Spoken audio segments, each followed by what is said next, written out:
StarrSoaps channel. How are you today? I'm doing good. Today I'm doing extra good. Do you want to know why? Because today is the third episode of StarrSoaps interviews. Squee! And we've got an extra special guest today. That's right. Today we get to interview the wonderful and inspirational Katie White of Royalty Soaps. Now, if you don't know about Royalty Soaps, have you been living under a rock? She's right here on YouTube. She's got her own Etsy store. She sells and makes amazing soap and teaches you how to do it as well. She's bright and bubbly and fantastic, and I can't wait to do this interview. So without further ado, let's get on with it. Hello, Duchess. How are you today? Hi, Crystal. I'm doing lovely. Thank you so much for having me on the StarrSoaps channel. Squee! I'm so happy to have you here. Thanks for stopping by. So, can you tell us a little bit about your wonderful soap company, Royalty Soaps? So, a few things to note about Royalty Soaps. I started this company when I was 17, and I started making soap when I was 16. I took a class at a homeschool co-op, and so I learned all of the cold process soap making that I needed to know to start getting better and to essentially get me super interested in starting a business. So I started practicing, and I practiced over a whole entire year. We had so much soap in the house. I was giving soap away like crazy because I was really trying to hone my skill. And then after a year, my parents were like, "Katie, you have way too much soap in our house. You need to make a decision. Are you going to turn this into like a business, or are you just going to, you know, kind of let it go and maybe make soap once a month so that we don't have bars absolutely everywhere?" And so after lots of thought and consideration, I decided that yes, indeed, this is what I wanted to do, and so I turned it into a business. And thus we obey the rulings of the king and the queen. So, can you please tell us, what kind of products do you make? The first kinds of products I started out making obviously was cold processed soap, but I had dabbled in a few other things. I had tried bath fizzies. My first bath fizzy batch turned out absolutely horrible. I had put too much hazel in it, and it like just kind of foamed up and became a big fat mess. They were so ugly, and they smelled really good, but they were so ugly. I had made some lip balm before. I had like a little lip balm base, you know, and you know, there had been like parties and stuff that I had gone to where I was going to make like little lipsticks and, you know, little like tinted lip glosses and stuff. So I had done that, and I had done bath fizzies. In the class that I took, I also had tried candle making, and those candles were really awesome. Since then, I have not been able to create a candle I really like, but in the class, I made some pretty good ones. Oh my gosh, tell me about it. Bath fizzies are a nightmare sometimes. It has taken me probably about the whole soaping journey that I've been on to get the bath bombs right, and even then I still have batches that don't work out, and it's very frustrating. But even if they look ugly, they still work really well. And you can use them by crumbling them up and adding to bath salts and making fizzing bath salts and things like that. But yeah, I'm intrigued by your little candle story. I would love a royalty soap candle, so maybe you will get back into making royal candles one day soon. That would be really choice as well. So, can you tell us, how old is Royalty Soaps? So my business is as old as September 2011. I started making soap in 2010, so that would be 6 years ago, and then in September 2011, on September 15th is the day that I actually like started Royalty Soaps, had the website go live, had all the shop stuff go live, so that's quite a long time.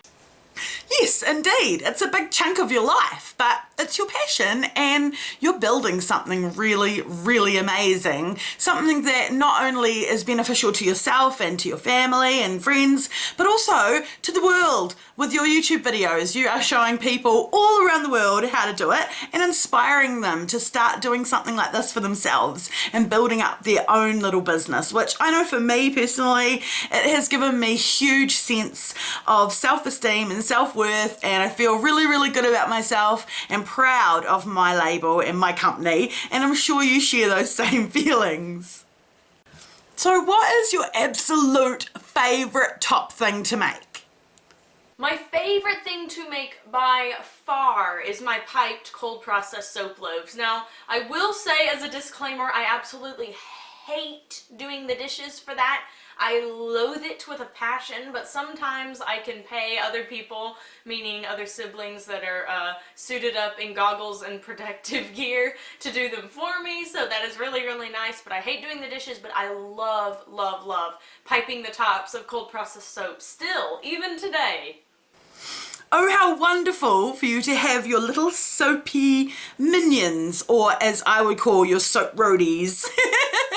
It is fantastic if you can get somebody else to come along and help, especially when you're making as much soap as you are. For me personally, I'm lucky that, well, lucky, I don't know how you want to say it, but I'm still at the stage where everything's a bit smaller. I'm making just like a single loaf of soap, so I only have a little bit of dishes, and I'm allowing them to set up overnight or even for a few days before washing them, which is a trick you taught me, thank you, and it makes it so much easier for the cleanup. But yes, I agree, the dishes are the worst part. I'm really, really in love with your cold processed piped soaps. I think everyone is, and it really is your signature. So it's so cool to hear that you still absolutely love doing it, mixing it up, doing different piping styles and different toppers and all that stuff. It's really funky and cool. So, I have always wondered myself how you became the Duchess of Suds and how you thought up Royalty Soaps, the logo and the design. Where did you get that name, and, well, did you just bestow it upon yourself? Okay, so there's actually an awesome story about the Duchess of Suds name. I knew that I wanted to call it Royalty Soaps. I had like researched lots and lots of names. I was 16 years old, and I am totally a romantic to the core of my soul, so anything that was going to be super, super elegant. The royal wedding was either it had already happened, I'm not entirely sure, either it had already happened or like it had been announced and was up and coming, so like my whole head was very much full of British royalty and stuff, so I really, really like that. I've also always been a fan of England and the UK area, and have always sort of fantasized that up in my brain a little bit, so Royalty Soaps kind of came along naturally after doing a little like, what are those called? They're called like adjective blobs or whatever, where you put one word and then you like put all these adjectives around it, and then you just kind of look at it and see what you think. And eventually, you end up like finding things that you like want to put together and start matching adjectives and nouns and stuff. So that's how I came up with Royalty Soaps. But the Duchess of Suds oh my gosh, my cat just fell into my trash can. Anyway, my mom kind of came up with that, and she was just like, we have to have a title for you, we have to have a title, and I'm like, why not just soap maker? And she's like, no, we have to stick with the royalty theme. She's like, how about we just go with something that's not quite a queen, because I'm the queen.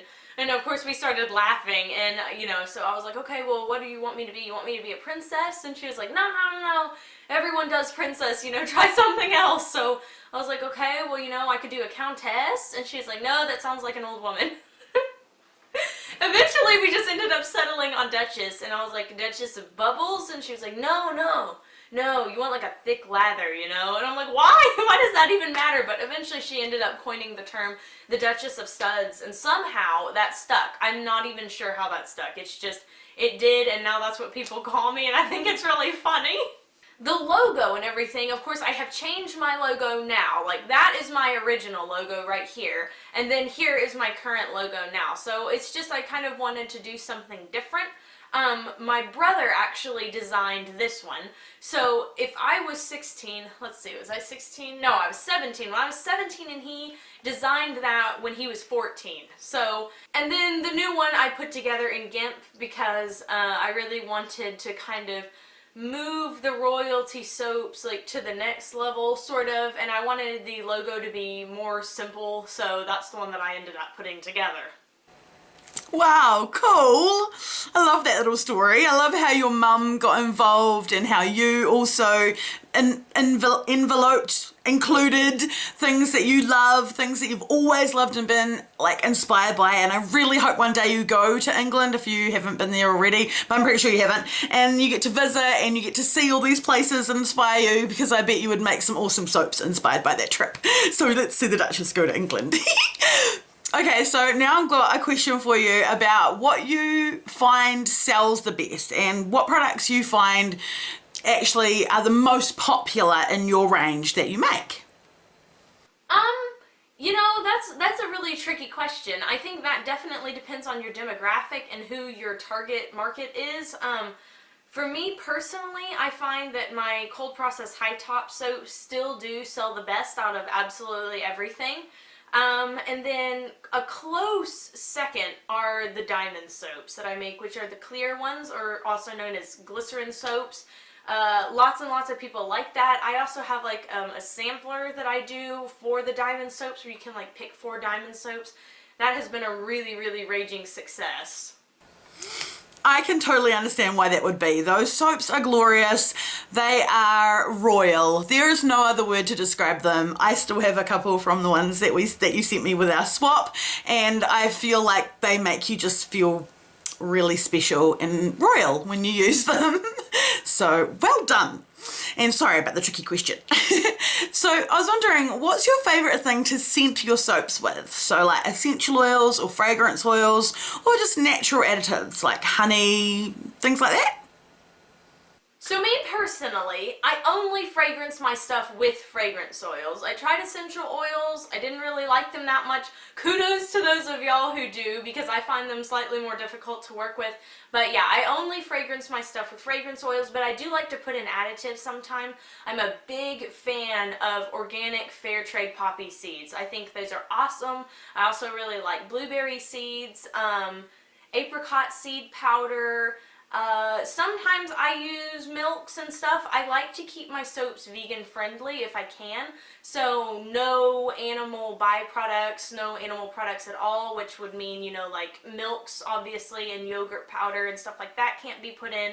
Neither can any sort of silks or honey or anything like that. So I try to keep them vegan friendly, but occasionally I will make a goat milk soap or even a beeswax soap, you know, with honey or something. I'm not necessarily opposed to it. I just would like to be able to reach out to the people that are vegan, because I know that there's not necessarily a ton of super, super beautiful soaps on the market that are vegan friendly, and so I'd like to be able to offer that to them if they're interested. Ooh, I love poppy seeds. I stopped using them a little while back because I found that they were discoloring in my soap and kind of going sort of white or light brown. I'm not really sure why, but I actually found that a friend of mine sent me some soaps, old Steph from Stephaholics Cosmetics, that had chia seeds in them, and they were very similar. They were smooth but still a little bit exfoliating, and they didn't discolor. So I'm totally a big fan of chia seeds now too. Squee! And yes, I have to agree, the vegan thing is sort of a tricky situation. I make my soaps pretty much vegan, but I still use silk and continue to put silk in the soap. I've had some vegans tell me they're okay with that, so I don't know if that's down to a personal choice, but I know I can't claim vegan in my product because I do use the mulberry silk. It's a touchy subject, but I guess everyone's different and it takes all kinds to make up the world. So I was wondering, where do you most draw your inspiration? As far as inspiration goes, I am so inspired by absolutely everything. I don't know exactly when our interview is going to be going live, but just recently I filmed a soap for Royalty Soaps that was inspired by a dress that I saw on the Marchesa runway for 2016-2017 fall and winter. I was just so blown away by it, so I kind of made a soap inspired by that. Nature is a very, very big thing for me. Lots of things that I create are sort of inspired by fruits and trees and flowers and stuff like that. So my mom has been a very big influence on me as far as taste goes. So like with the Secret Soap series, you know, I did literature one time, children's literature, and then I did, you know, something based on my own childhood imagining. So I really, really draw from a lot of different places. Yes, I saw that one on YouTube. That was gorgeous. The dress and the soap. Well done. Such a unique thing to take inspiration from. I'd never really thought of it. Although I do like clothes and things. I guess I'm just at that stage of my life where I don't get to dabble in fashion as much as I used to, or as much as I might want to. So the fashion world's kind of on the back burner, and it's all mummy stuff. And I must admit that a lot of my soaps, I get like inspired by things kids would want. Recently I took my daughter to a birthday party, and I realized as we were walking out the door that we didn't have a present for the little boy and girl. They were twins, and it was their birthday, and I was just like, oh no, what are we gonna do? So I just raced into my soaping room, and I was able to get a little pink cupcake soap for the girl and a little black and white Spider-Man soap with a little Spider-Man embed on it for the boy, and I actually even grabbed a little star-shaped soap for the mum, threw them all in a gift bag and raced out the door, and they loved it, and it was a unique gift for them as well. So I guess it's like life, and what we're focusing on and what's influencing us will naturally come through in our soaps. And I love seeing, I agree with what you're saying about nature. I love seeing nature through soap. I love seeing the little soapy flowers. I absolutely love the little leaves you pipe on your soap. They are so amazing. I wish I knew how to do that. Maybe it's about the tip, maybe it's about the fluidity of the soap. I'm not sure, but I can't do it. You can. You rock. It's amazing. Okay, so I've got another tricky question for you now. This is one that I tend to ask most people I interview, and I probably will keep asking because I love to hear people's advice. So could you please tell us, what kind of advice would you offer to people starting out in the soap making business? Well, people ask me that quite a lot, and there's a couple of different things I like to say. Number one, and the biggest one, is don't give up, because I know especially how I felt when I was making soaps, and they weren't very pretty, and you know, I had lots and lots of glycerin rivers, which I didn't like. There's nothing wrong with glycerin rivers, especially if you like them, but I didn't like them, and I didn't know how to get rid of them. And my soaps, you know, were turning strange colors because of the fragrance oils, and I saw all these beautiful soaps out there and was like, oh, I'm never going to get that good. But, you know, eventually with time and practice, I did end up achieving what I saw other people doing. Press onward, you can do it. Just keep going and keep trying. And number two, the other big thing that I like to tell people is surround yourself with a support group, whether that is family, whether that is an internet presence, or a Facebook group, or a forum, or even, you know, start a YouTube channel and have, you know, other soap makers or people that enjoy you and enjoy your talent and enjoy your craft to watch it. But honestly, surrounding yourself with people who are passionate about you and passionate about the things that you do makes all the difference in the world. Going solo and trying to do it all by yourself can be really, really difficult, especially when you hit a really hard point, or you know, you're really, really low one day and you just want to toss in the rag and be like, I'm done with it. Having people around you that are like, no, you can do this, you know, you can do this, and pushing you forward and helping you grow and helping you move past any sort of negativity you're feeling or any sort of negativity that has been projected on you by others is so pivotal and important. So I definitely advise that if you're new to this, those are my two things that I like to tell people. Nice. I love that, and I totally agree with you, and I would go on about it a lot more if time wasn't running out. I really don't need this video to go for too long, but I think that you nailed it. I don't need to say any more. And family, however that is, it doesn't have to be blood, whatever form of family, surround yourself with it. I love to be a part of the royal court, and thank you very much for having me, and I love that you're part of my StarrSoaps family, so bless your heart. Alright, so tell us, how does living in Poetry, Texas influence you and your soap making? So living in poetry has been sort of an eye-opener for me in a lot of different ways. As some of you know, I have lived in the city for a really long time, and then I moved out to the country about 8 years ago. So I spent the majority of my life in the suburbs, and my dad was in the military, so we moved around a lot. I think this is like my 9th house I've lived in or something, which, you know, compared to some people, that's actually not very much, but compared to a lot of people, especially in America, they don't normally move around that much, so I've moved a lot, and this is my first country home.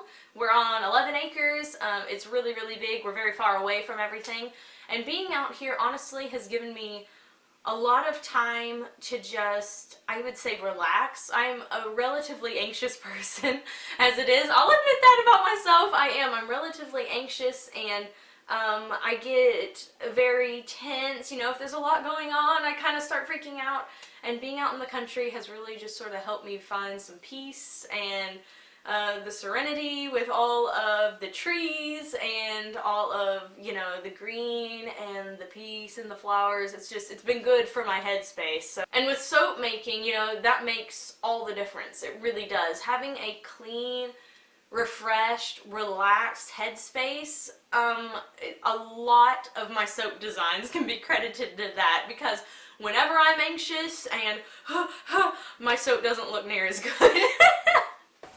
I'm a country gal too. And you know, I love you for it. I have also lived in the city and I've lived in the country, and although they both have pros and cons, there's really nothing like breathing that country air. I get really inspired by the rolling hillside and the beautiful mountain and the little area where I live, even though, you know, I was once inspired by the high buildings in the city. So once again, where we are is what we make of it, and home is where your heart is. I think it's incredible you moved around so much. I've moved around a bit, but nowhere near as much as you, especially not in my younger years as a little girl. I think it really just has enriched your personality. Anyone I would like to give a shout out to? Okay, so I haven't even thought about this. Let's see. Definitely the queen, my mother, who is, you know, like basically the #1 reason why I am here doing this. The king, my dad, who has built me this incredible workspace and has really just been such a wonderful influence and a great example of what a man should be, especially for me in my life. The cat, my boyfriend, who is actually, I will announce in your video, my fiance now. There will be a video on my channel about that later, but you, StarrSoaps and StarrSoapy followers, are the first people to know that. And my bestie, my best friend, Caroline, who you can find on Wit and Whimsy, which is my second channel. Those are my 4 people I want to give shout outs to. Squee! Oh, congratulations! And guess what, StarrSoap family? The Duchess is also getting married in May of 2016! So we're like wedding buddies. Oh my god! Because I'm getting married on the 5th of May and she's getting married on, I think it was the 21st of May. Congratulations, Katie, and your beautiful cat. I hope you have a wonderful, wonderful life together. I know you will. And thank you to the king and the queen for all of your support and for creating this amazing woman that I got to interview today. She rocks for my socks and many, many other people's. And bless your heart so much for watching this video. Thank you so much for having me. This was so much fun. I wish you, of course, the absolute best of luck with StarrSoaps and everything. I know you yourself also have a wedding to be planning. So yeah, I'm just really happy that we could do this. This was so much fun. I'll see you all later. Bye. Okay, bye Katie. Thank you so much for stopping by the StarrSoaps channel and for being part of this wonderful interview and answering all my questions with elegance and grace and in a perfect way. You rock. I love you, and I'm so glad that we're wedding buddy sister thingies.